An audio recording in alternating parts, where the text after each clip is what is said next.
Hello everyone, welcome.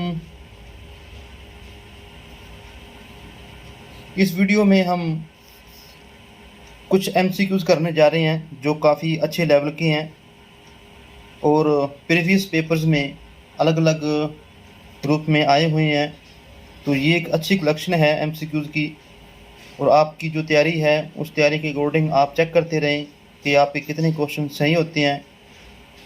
तो आपको ये अच्छा लगेगा कि इस वीडियो के अकॉर्डिंग आपका जो आंकलन है तैयारी का वो एक अच्छे लेवल का होगा। आपको पता चलेगा कि आपकी तैयारी जो है किस लेवल के ऊपर चल रही है। क्वेश्चन स्टार्ट करते हैं। ज्ञान के एक बड़े असंबद्ध भाग को प्रस्तुत करना क्या है? अपने तरीके से जानकारी को व्यवस्थित करने में शिक्षार्थियों की सहायता करेगा। शिक्षिका के कार्य को कठिन और शिक्षार्थियों के कार्य को आसान बनाएगा। शिक्षार्थियों के लिए अवधारणात्मक समझ को प्राप्त करने में कठिन बनाएगा। शिक्षार्थियों के लिए प्रत्यास्मरण को आसान बनाएगा। अब ज्ञान का बड़ा भाग है और दूसरा क्या है? असंबद्ध भाग है। बच्चों से साथ उनका जो तालमेल है वो कम है, जहाँ उनका हो सकता है कि बच्चों की मनोवैज्ञानिक आवश्यकताओं के अनुसार वो नहीं है। तो इसका क्या रिजल्ट निकलेगा? तो इसका आंसर आएगा तीसरा ऑप्शन, शिक्षार्थियों के लिए अवधारणात्मक समझ को प्राप्त करने में कठिन बनाएगा। कि उनको अगर उनके लेवल की नहीं है वो ज्ञान या उनकी ज़रूरतों के मुताबिक नहीं है तो उनकी अवधारणात्मक समझ को कठिन बनाएगा। नेक्स्ट क्वेश्चन, क्या बच्चे इसलिए भाषा अर्जित करते हैं क्योंकि उनमें आनुवंशिक रूप से ऐसा करने की पूर्व प्रवृत्ति होती है, या उनके माता पिता प्रारंभिक अवस्था से ही उन्हें गहन रूप से सिखाते हैं? यह प्रश्न आवश्यक रूप से क्या दर्शाता है? क्या विकास एक सतत प्रक्रिया है या एक असतत प्रक्रिया? भाषा के विकास पर संज्ञान का प्रभाव, या प्रकृति और पोषण पर बहस, या बहुकारक योग्यता के रूप में विकास पर चर्चा? तो इसका आंसर आएगा तीसरा ऑप्शन, प्रकृति और पोषण पर बहस। मतलब बच्चे की भाषा अर्जित करने की जो आनुवंशिक रूप से जो उनका योग्यता होती है तो उसके बाद फिर उनके माता पिता की बात की जा रही है। तो ऐसा ये क्या है?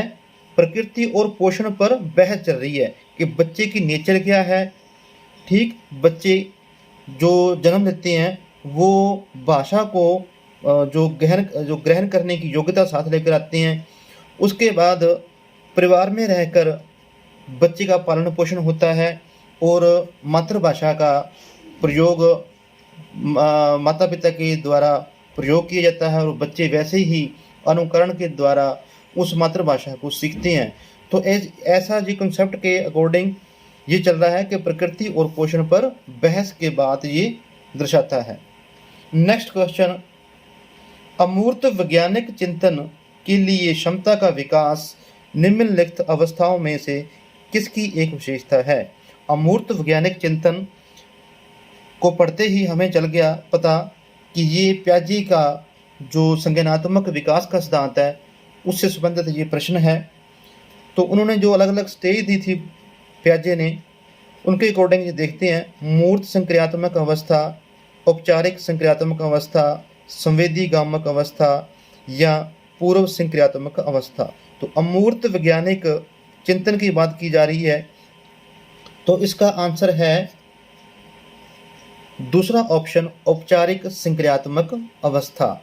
अमूर्त वैज्ञानिक चिंतन क्या होता है कि जो आने वाला कल है, मान लो, ठीक, तो कल क्या क्या बच्चे ने सीखना है, क्या क्या कुछ समस्याएं आ सकती हैं, या क्या क्या कुछ और उन्होंने इमेजिनेशन किया है और कल को उन समस्याओं को किस अपने अनुभव से या किस ज्ञान से उनको सॉल्व करेंगे, हल करेंगे, जिनका अभी तक उन्होंने देखा ही नहीं है। एक संभावना है कि वो अमूर्त चिंतन जो अभी तक दिखाई नहीं दे रही वस्तुत रूप में, तो उनको प्रैक्टिकली वो अंतर्क्रिया करके किस तरह से उनको हल करेंगे। तो ये कौन सी अवस्था है? औपचारिक संक्रियात्मक अवस्था। नेक्स्ट क्वेश्चन, एक बच्चा तर्क प्रस्तुत करता है, आप यह मेरे लिए करें और मैं वह आपके लिए करूंगा। यह बच्चा कोहलबर्ग के नैतिक तर्कणा के किस अवस्था के अंतर्गत आएगा? कोहलबर्ग ने जो नैतिक विकास का जो स्थान दिया है उसके अकॉर्डिंग हमने आंसर देना है, अपने हिसाब से आंसर नहीं देना। कोहलबर्ग के सिद्धांत के अनुसार इसका उत्तर देना है। अच्छा लड़का, अच्छी लड़की अभिमुखीकरण, सामाजिक अनुबंधन अभिमुखीकरण, सहायक उद्देश्य अभिमुखीकरण, दंड और आज्ञा पालन अभिमुखीकरण। तो यह क्या है? अच्छा लड़का और अच्छी लड़की अभिमुखीकरण। तो एक अच्छा लड़का या एक अच्छी लड़की एक अच्छे कार्य के लिए अपनी क्या प्रतिक्रिया करेगा, उसके बारे में कोहलबर्ग ने नैतिक तर्कणा की अवस्था में बताया गया है। नेक्स्ट क्वेश्चन, प्रगतिवादी शिक्षा कैसी होती है? अनुबंधन और पुनर्बलन के सिद्धांतों पर आधारित है, पाठ्य पुस्तकों पर आधारित है, क्योंकि वे ज्ञान के एकमात्र वैध स्रोत हैं। इस मत पर विश्वास करती है कि शिक्षक को अपने उपागम में दृढ़ रहना है और वर्तमान समय में बिना दंड का प्रयोग बच्चों को पढ़ाया नहीं जा सकता। समस्या समाधान और आलोचनात्मक चिंतन पर अधिक बल देती है। तो प्रगतिवादी शिक्षा जो है बच्चों को समस्या समाधान और आलोचनात्मक चिंतन पर अधिक बल देती है। तो इसका आंसर आएगा फोर्थ ऑप्शन, कि बच्चों के सामने क्या क्या कुछ समस्या आए तो उन समस्याओं का अपने ज्ञान के साथ, अपने अनुभव के साथ किस ढंग से उनका समाधान करना है। और आलोचनात्मक चिंतन क्या कहती है कि बच्चों को अवधारणाओं के रूप में सही और गलत की पहचान करना और सही को अपने जीवन में या अपने अनुभव में डाल के उसको जीवन के साथ उसका जोड़ना और अपने जीवन का ठीक ढंग से उचित रूप में विकास करना, ये प्रगतिवादी शिक्षा सिखाती है। नेक्स्ट क्वेश्चन, विभिन्न मुद्दों और विमर्शों पर उनके लिए कारण प्रस्तुत करते हुए बच्चों को अपनी व्यक्तिगत राय को व्यक्त करने के लिए प्रोत्साहित करने वाले प्रश्न किसको बढ़ावा देते हैं? बच्चों को प्रोत्साहित किया जा रहा है कि वे अपनी व्यक्तिगत राय को व्यक्त करें। ठीक, तो इससे क्या किस चीज़ को बढ़ावा दिया जा रहा है? बच्चों का मानकीकृत आंकलन, विश्लेषणात्मक और आलोचनात्मक चिंतन, अभिसारी चिंतन या जानकारी का पुनर्स्मरण। तो अपने बच्चों की अपनी व्यक्तिगत राय को व्यक्त करने के लिए प्रोत्साहित किया जा रहा है वाले प्रश्न उनको क्या कह रहे हैं कि विश्लेषणात्मक और आलोचनात्मक जो चिंतन है बच्चों का, उनको बढ़ावा दिया जा रहा है कि बच्चे को पता चले कि क्या सही है क्या गलत है और सही को अपने जीवन में कैसे मान्यता देनी है और अपने जीवन में उसको लागू करना है। तो बच्चों को उचित, अनुचित या गौण या अगौण या सही और गलत की पहचान करवाने के लिए ऐसे प्रश्न किए जा रहे हैं कि वे इस मुद्दे के ऊपर अपने ठीक ढंग से विचार व्यक्तिगत रूप में पेश कर सकें, ऐसा उनको बढ़ावा दिया जा रहा है। नेक्स्ट क्वेश्चन करते हैं,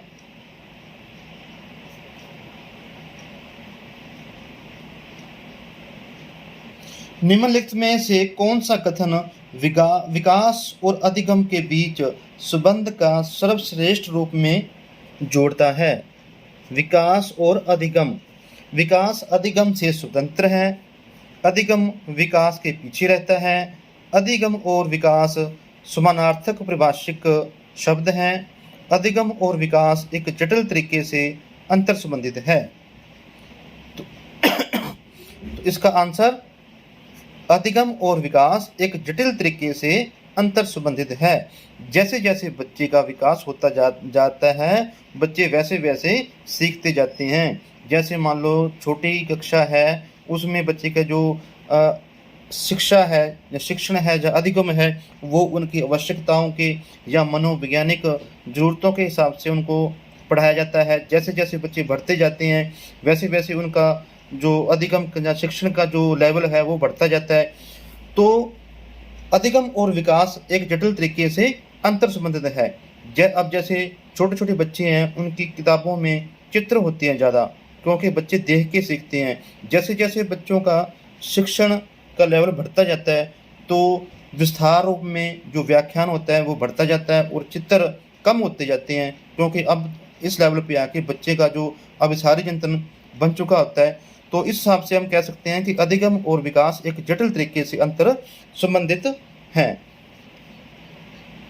नेक्स्ट क्वेश्चन, इनमें से कौन सा विकास का एक सिद्धांत नहीं है? नहीं की पहचान करनी है। विकास संशोधन योग्य होता है। विकास केवल संस्कृति से शासित और निर्धारित होता है। विकास जीवन पर्यंत होता है। विकास वंशानुक्रम और पर्यावरण दोनों से प्रभावित होता है। नहीं है पहचानना है हमने, ठीक। तो इसका आंसर आएगा सेकंड ऑप्शन, विकास केवल संस्कृति से शासित और निर्धारित होता है। केवल जो शब्द है वो संस्कृति से शासित और निर्धारित नहीं होता, उसके बाहर भी सीखने का दायरा है, ठीक। मान लो एक कक्षा है, उसमें अलग अलग संस्कृति के बच्चे बैठे हैं, तो अध्यापक को चाहिए कि वे एक मानक भाषा का प्रयोग करके उनकी संस्कृति की आवश्यकताओं को ध्यान में रखते हुए सभी बच्चों को एक समान विकसित करने का जो ढंग है या विधि है शिक्षण की वो अपनाए। तो अपने संस्कृति से बाहर निकल के भी बच्चा बहुत कुछ सीखता है, जो कि विकास का सिद्धांत इसके अकॉर्डिंग नहीं है। नेक्स्ट क्वेश्चन,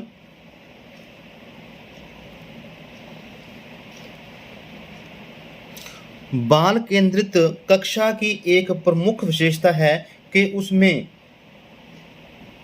क्या होता है? शिक्षक की भूमिका ज्ञान को सीखने के लिए उसे प्रस्तुत करना है और शिक्षार्थियों का मानदंडों पर आकलन करना है। शिक्षक के मार्गदर्शन से शिक्षार्थियों को अपने स्वयं की समझ का निर्माण करने के लिए उत्तरदायी बनाया जाता है। शिक्षक के द्वारा बल प्रयोग और मनोवैज्ञानिक नियंत्रण होता है, जो अधिगम पथ और बच्चों के व्यवहार को निर्धारित करता है। शिक्षक बच्चों के लिए व्यवहार के समरूप तरीकों को निर्धारित करता है और जब वे उसका पालन करते हैं तो उन्हें उपयुक्त पुरस्कार देता है। तो इसका आंसर आएगा जी, बाल केंद्रित कक्षा के प्रमुख विशेषता क्या है कि वे शिक्षक जो हैं के मार्गदर्शन से शिक्षार्थियों को अपने स्वयं की समझ का निर्माण करने के लिए उत्तरदायी बनाया जाता है। जो विकास करना है वो बच्चों का करना है। बच्चों की क्या क्या अपनी मनोवैज्ञानिक आवश्यकताएं हैं, उन आवश्यकताओं को केंद्र में रख के जो शिक्षण किया जा रहा है, तो बच्चों को केंद्र में रख के सारी गतिविधियां जो है एक अध्यापक के द्वारा करवाई जाती है। मान लो एक बच्चा सेंटर में है, तो जो जो गतिविधियां कार्य शिक्षण रूम में करवाए जा रहे हैं वो बच्चों को डेवलप करने के लिए ही किए जा रहे हैं। तो ये क्या होती है? बाल केंद्रित शिक्षा। आंसर इसका सेकंड ऑप्शन। नेक्स्ट क्वेश्चन, बुद्धि के बारे में निम्नलिखित में से कौन सा कथन सर्वाधिक उपयुक्त है? सर्वाधिक उपयुक्त देखना है इसमें। बुद्धि को केवल मानकीकृत बुद्धिलब्धि परीक्षणों के आयोजन के द्वारा विश्वसनीय रूप से निर्धारित किया जा सकता है। बुद्धि मूलभूत रूप से स्नायु तंत्र संबंधी कार्यप्रणाली है, उदाहरणार्थ पराक्रमण की गति, संवेदी विभेद आदि। नेक्स्ट, बुद्धि विद्यालय में अच्छा प्रदर्शन करने की योग्यता है। बुद्धि बहुआयामी है और इसके कई पहलू निहित होते हैं।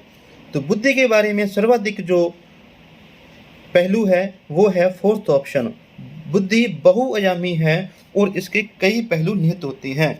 जैसे कि गार्डनर ने जो सिद्धांत दिया था बहुआयामी बुद्धि का सिद्धांत, उसके अकॉर्डिंग हम कह सकते हैं कि बुद्धि एक ही चीज़ को केंद्रित नहीं करती, वो उनके अलग अलग पहलू को पहचानती है, बहुआयामी है, मतलब उसकी सोच संकीर्ण नहीं है। बुद्धि क्या चीज़ है? वो एक चीज़ के बारे में बहुत बड़े कंसेप्ट, अलग अलग कंसेप्ट उनमें आते रहते हैं। ठीक, नेक्स्ट क्वेश्चन की तरफ चलते हैं। लिंग जेंडर पक्षपात डैश की ओर संकेत करता है।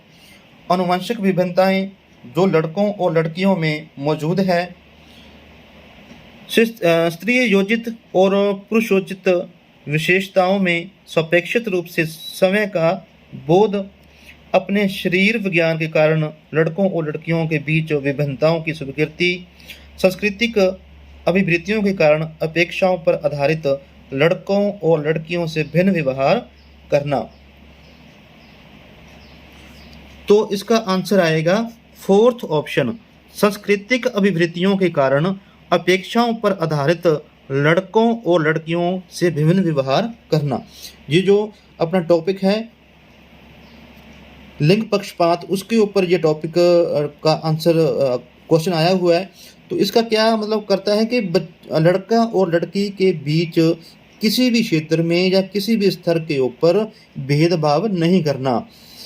तो पक्षपात इसमें किया जा रहा है, तो किसकी ओर संकेत कर रहा है कि सांस्कृतिक अभिवृत्तियों के कारण अपेक्षाओं पर आधारित लड़कों और लड़कियों से भिन्न व्यवहार करना। मतलब लड़कों को अलग कैटेगरी में पहचान करवाई जा रही है, लड़कियों को अलग कैटेगरी के रूप में पहचान या उनके साथ व्यवहार किया जा रहा है, जो कि सही नहीं है। पक्षपात नहीं करना।